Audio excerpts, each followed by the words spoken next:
Oh, someone's died that guy. So- Oh my god, this is so weird. Oh, I can see blood. Yeah, that's Probably my That's blood. right.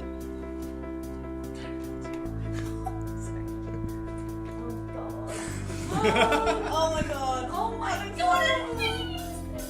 Oh my god, this feels so weird. Oh my god. I can see my neck. Oh my god.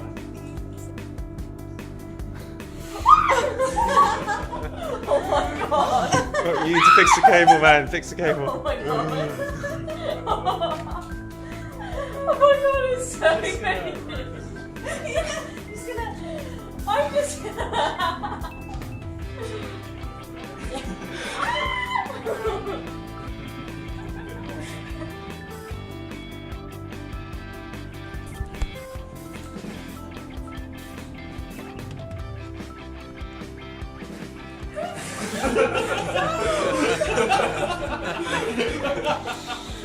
Damn.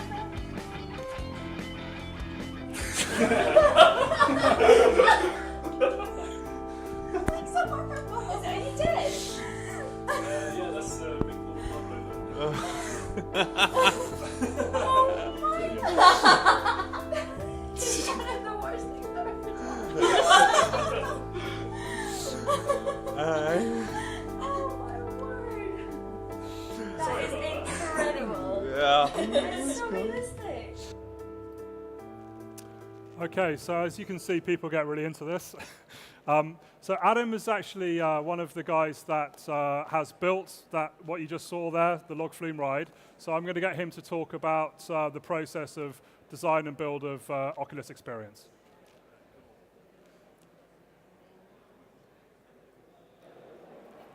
Hello? Okay, cool. And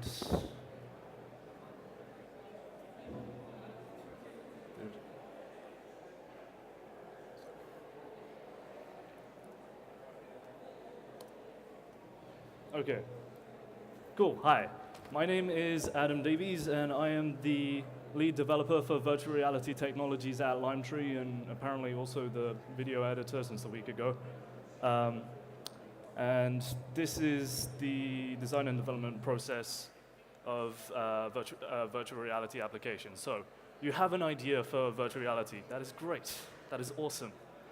What do? Ideally, you would call us for consultancy and services in that regard. But the actual development process of VR, you first need to find out what you need to know to make it. So it's a new technology. If you're like we usually make websites all the time, we have that process down. We know exactly what is feasible and what we can and can't do. Virtual reality is a sort of a gray area that everyone is experiencing at the moment. What you need to do is find out what resources are available, what skills you require, and what your initial goal is, and everything that is required. And once you know that, then you can move on to prototyping. So prototyping is essentially trying to see if your idea is good or not. There are not too many virtual reality experiences at the moment because this technology isn't released to consumers yet. You have some mobile devices out there, but not tethered devices such as the Oculus as well. So everyone is experimenting at the moment with trying to make good design practices for VR. And so it's not very clear if you have an idea if it's going to be a good one or not until you give it a try. For example, prototyping also comes into play in game development. And to take the most basic example, I would say a platformer. If you wanted to make a good platformer game, you have to remember that you're spending 100 hours to make a 10 hours experience based off 10 seconds of gameplay. If you don't make those 10 seconds good, then the entire project is going to fail. And it's the same with any interactive VR experience. You need to make sure that it works beforehand before you can move on. So let's say you've done your prototype, you're happy with it, it's fun, it works, and you think it's solid and it's a good idea. You move on to design phase. In the design phase, there are a whole lot of things to consider. When you can do something as complicated as virtual reality experiences, you really need to think of a lot of well, you don't have to think, but you can go into as much detail as you want. What does the user see? What do you want them to experience? What you want them to feel? What do you want them leaving in sensation? What is your goal here to make the user feel in your virtual reality experiences? These are all things you need to solve through the design process. And then there's all the little details as well. Like, for example, like the carpet right there. How do you make that? You have to design that in asset creation and so on. Next. And so you get your design, and then you actually make your project. Bear with me here. Yeah, so for our process, we had to we made a Logtree ride, and we had to make a digitally rendered one. So we needed the right software. We use a 3D modeling program in our toolkit as well as a game engine. And essentially, how that works is the modeling program makes all the things that you will see in the virtual environment, and the game engine will both put that all together. It will help you edit that, make it all nice and make it work the way you want. You can program the experience that way. And then it will also work as the heart of that experience. So the game engine powers the game.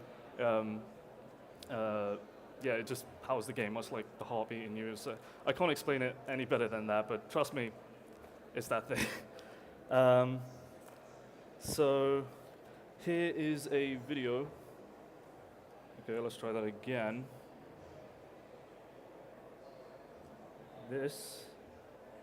So this is, we've done a time-lapse video here of some of the development work that was going on. These are all YouTube links. Okay.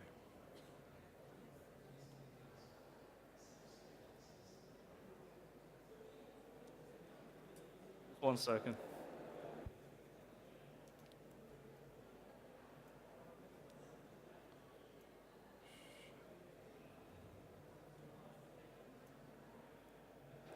So this video is going to be my colleague who works with me. He makes the 3D assets, and we just wanted to show you a little bit about that process as soon as we get it to work. Here we go.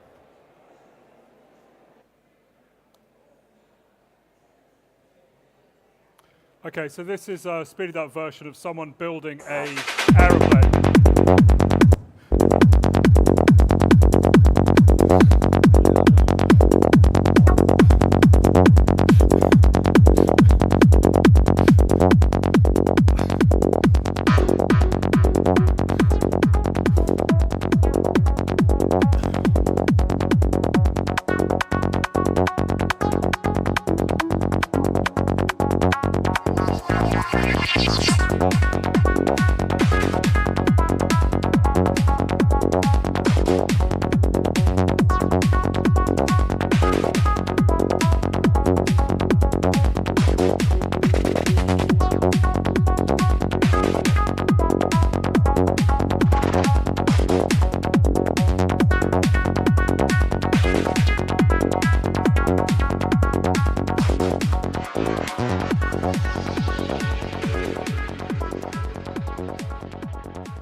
Just while Adam's sorting that out, so what we've actually done over the last couple of years is we've been building some experiences in virtual reality. So Adam and the team have actually built a log flume ride, which I'd encourage everyone to come and try.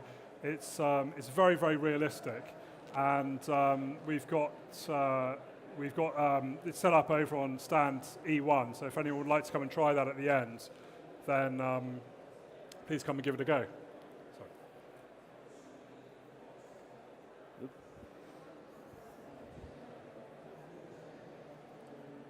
Adam, why don't you just talk about building a log flume ride? Yeah, sure. So what we wanted to do was we wanted to create an experience that was enjoyable for first-time users of VR. We get that this is not a consumer product, and people need to be introduced to virtual reality in a comfortable way, and that is really what we were trying to achieve.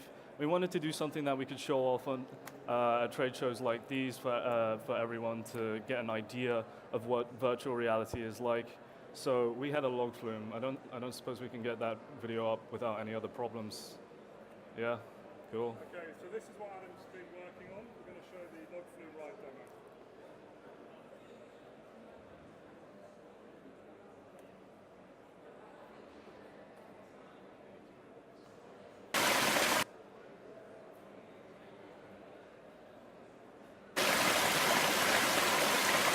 Cool. So like I said, we wanted to come up with something fun for everyone to try VR for the first time. Now, the first thing you'll notice, this is a theme park, this kind of environment is very different from this place. This is one of the major selling points of VR. Its ability to give presence. So when you're wearing a headset and you're trying it on yourself, you actually feel like you're there. You no longer feel like you're in this area. And that's a very powerful tool that we can use to our advantage in digital marketing games, any other applications you can use things like VR, video streaming and so on. You'll also notice that you'll see it in a Zoom. Rides are fairly common for VR applications because this is designed to be a seated experience. Almost just like videos that standing up does not really work that well. And we wanted to make it nice and relaxed, so it's quite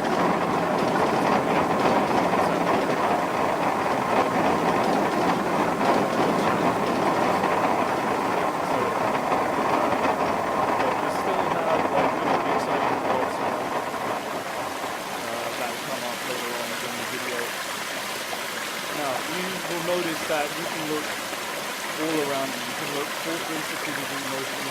Did a little show of that towards the beginning of the video, and you also get three-dimensional positions, which means you can actually move your head around in virtual reality. So you have the 6 degrees of freedom. That's your pitch, that's your roll, and then pull back and move side to side, up and down.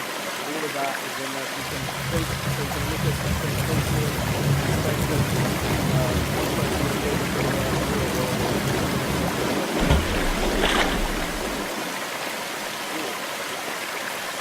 Very interesting to see user reactions as well. As we optimize this to be a lot better frame rate, you'll see people tend to free up. There's like 2 people that sort of try virtual reality. There's the people who just sort of sit there, look directly ahead, don't really fully get it, and then you get the other people who are just like, wow, this is so cool, and so on. Yeah. So that's the thing. You wanna? Yeah. Thanks, Adam. Okay, so I think what's really amazing about this technology is there's so many things that it can be used for. One of the things it's being used for is in architecture. So people are modeling out entire buildings, including the sound and being able to experience being in the building for for relatively low cost. It's also being used in retail. We think that it's going to be used also in the travel industry as well. So you can imagine where a travel agency might have virtual reality experiences in their shop where they can model out a cruise ship or a Caribbean island or a ski resort and allow you to sample something like that to help you in the buying process of selecting where you'd like to go on holiday. It's not easy as well. There are a lot of challenges in VR. Now, the first thing, you might see some common misconceptions. There are a lot of us, particularly in the gamer community, who see this device and they see interesting potential for it. I think the first one that's very cliche for people to go is like, oh, I can play this AAA shooter game in virtual reality now. And yeah, you will be able to create experiences like that in the future. The problem is you can't port existing first-person projects that you see on the monitor over to VR. The reason for this is motion sickness, which is the next point here. Motion sickness is a big problem in VR. This can be sorted by a few things. Good design, You can't abuse the user. You have to really think about the user in mind. That's part of the reason why prototyping is so important. You can have an idea, but as soon as you try it in VR, then you start feeling sick and dizzy, and it's just not good. So you have to be very mindful about what you are creating. And that is why the Oculus team themselves, the guys who made a headset that were acquired by Facebook, actually said to everyone, don't try to port your existing games over. You have to make it from the ground up. And that's something that a lot of people need to understand before taking on a virtual reality project. High hardware demands. This was one of the biggest challenges I faced when developing for VR. Now, I'm not sure how many of you know this, but there's this thing called frames per second that you see in video. So yeah, I see a couple of nods, good stuff. And it's usually around 30. It used to be 24, it went up to 30. In games, 30 is the minimum you need. VR is really high. You think that's the most you can see per second, but it turns out it's actually a lot higher than that. You try to view a VR project in 30 frames per second, you start seeing jittering effects, and it's not good.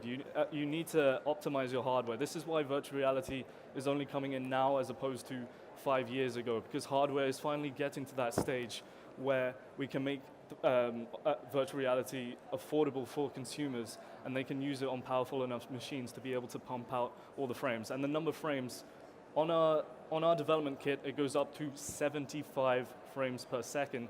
And don't forget, it needs to render the scene twice for each eye to be able to account for the difference in where you're seeing each image per eye, to be able to account for closer objects. That's what gives it real stereo, true 3D view, right? So you can have your own, so this also doubles as like a 3D cinema, right? You can also use that, and then you get the 3D effect like you normally would. And lack of design standards. Like I said, this is a very new thing. Every form of media to date has their own standards. For example, if you want to make an action movie, you have things like the hero's journey that will help you design your story. You have directing techniques that will help you, where you want to make your shots, make all the best stuff. Same with video games. People know what makes a good video games. This is why shooters are sort of converging into like one generic shooter. And but VR, like I said, there's limitations due to motion sickness, so you have to be mindful about that at all times. I do expect design standards to arise within the next 5 years, but it's going to be a challenge to get that, and that's why prototyping and feasibility studies are so important. So yeah, that was what I learned when working for VR. I suppose we should move on. Okay, so Adam's also put a video together with some cool stuff, which wasn't built by us, but some cool stuff that other people have done, which we're about to run. Just quickly on the marketing side, so why are we at a marketing show? Well, we've got the expertise to put these experiences together, and we think there's a massive opportunity here for brands. We particularly think in the travel industry, as I've already mentioned, so creating, simulating holiday experiences, architecture and retail design, so you can imagine modeling out a retail outlet or a skyscraper and seeing how it would look before you actually invested in building it. Clearly for computing and the internet, so it's really cool actually just to have a virtual reality environment where you can put all your files and just easily navigate by just looking around the screen. Entertainment industry for certain is going to be using this, so just gaming and other forms of entertainment. For example, Coca-Cola are using this in football matches, so that you can feel like you're actually in a football match by looking around with the headset.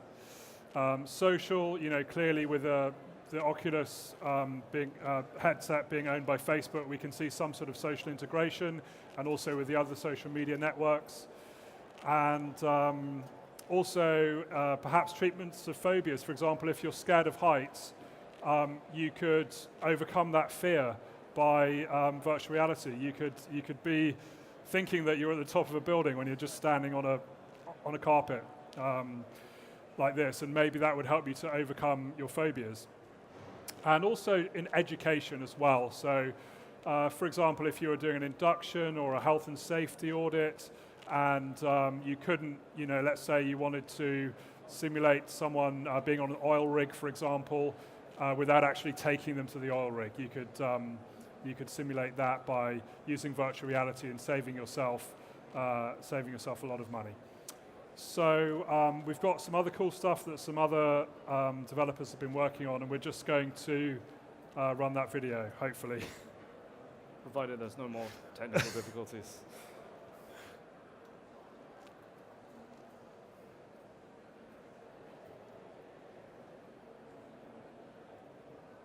Okay, so Adam's going to talk you through this one.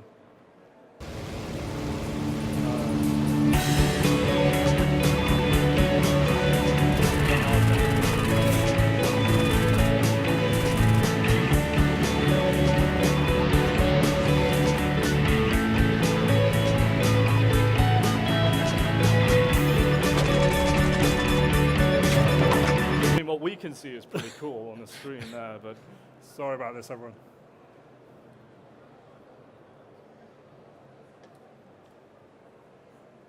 Okay, here we go.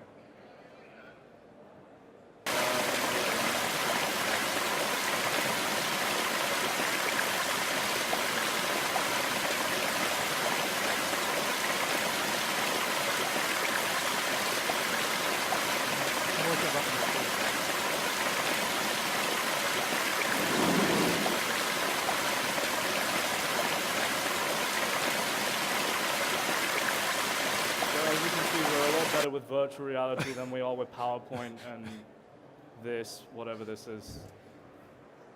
All right, cool. This is the good one.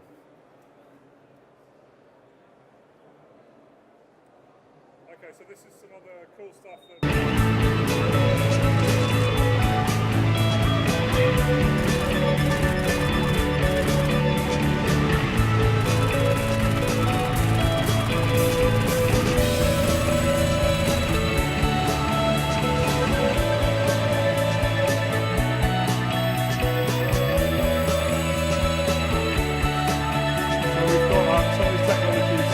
Sensors, where in this example, this is sensing where someone's hands are. People have also developed gloves which simulate and control the software. Also have full body suits as well.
Really application, if you're in that application, you can actually see them come in and answer any questions they have. You can see the feedback directly on the wall.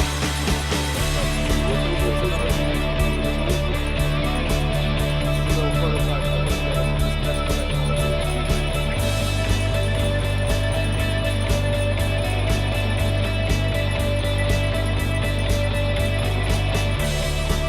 Non-intrusive as well. This is what the website would look like on the monitor. I actually put it in the back end to see how it would work.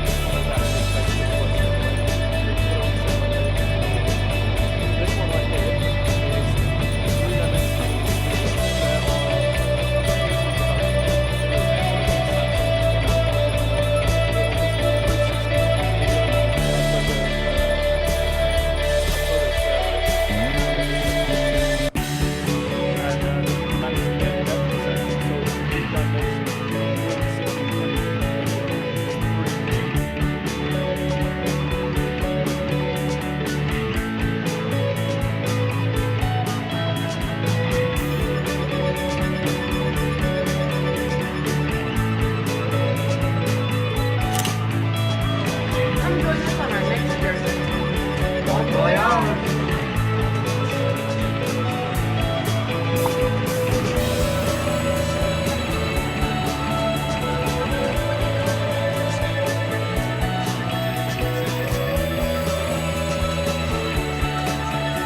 Okay, great. Thank you very much for coming, everyone.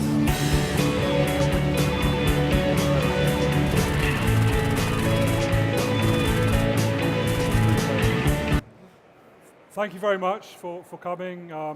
If anybody would like to actually try this stuff, we have everything set up on stand E1. And really, instead of just listening about it, you should come and experience it because it's really, really cool, really, really fun. If you're not convinced yet, I think we've got a few minutes. If anyone's got any questions, we'd welcome any questions.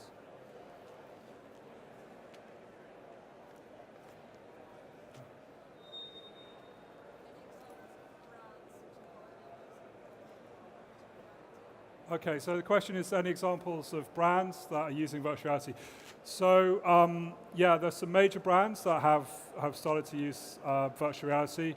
For example, Coca-Cola, as I mentioned, have been modeling football matches, and Red Bull are also working on some experiences around their racing driving. And we think there's a big opportunity for brands to Also use Interstellar virtual did one. reality. like Interstellar did one as well. I went to go see it. They were doing a simulation of space. It was very cool. You get to see the interior of the spacecraft and look out into space. And it was, I want to see that movie now. Right, okay, excellent. Any more questions? Okay, thank you very much for coming.